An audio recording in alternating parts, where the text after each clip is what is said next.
মূল্য পরিশোধে জটিলতার কথা বলে আওয়ামী সরকার পতনের পর গত বছরের ৩১ আগস্ট বাংলাদেশে বিদ্যুৎ সরবরাহ অর্ধেকে নামায় ভারতের আদানি পাওয়ার। শীত মৌসুমের চাহিদা বিবেচনায় একই বছরের নভেম্বরে বন্ধ করে দেয় ৮০০ মেগাওয়াট ক্ষমতা সম্পন্ন একটি কেন্দ্রের উৎপাদন।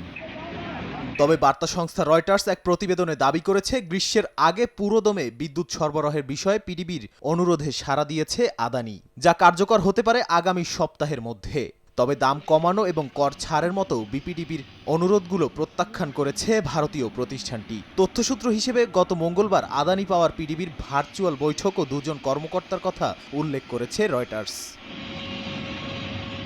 রয়টার্স জানায়, আদানি পাওয়ার $1 মিলিয়ন কম কোনো ছাড় দিতে রাজি নয়।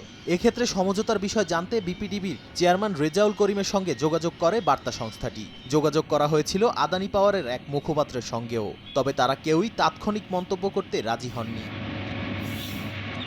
গত ডিসেম্বরে প্রায় পিডিবির কাছে আদানির পাওনা ছিল প্রায় $900 মিলিয়ন, যদিও সংস্থাটির দাবি এর পরিমাণ $650 মিলিয়ন। রয়টার্স বলছে, আদানি পাওয়ারের সঙ্গে বাংলাদেশের চুক্তি এবং পরবর্তীতে তৈরি হওয়া বিরোধ দেশটির বিদ্যুৎ খাতের ভবিষ্যতের জন্য অত্যন্ত গুরুত্বপূর্ণ। দুপক্ষের সমঝোতা এবং স্বচ্ছতা বজায় রাখাটা এই সম্পর্কের স্থিতিশীলতার জন্য অপরিহার্য। আগামী দিনগুলোতে বিরোধ নিষ্পত্তি এবং চুক্তির শর্ত পুনর্বিবেচনা বাংলাদেশের বিদ্যুৎ খাতের উন্নয়নে গুরুত্বপূর্ণ ভূমিকা পালন করবে বলে মনে করছেন বিশ্লেষকরা।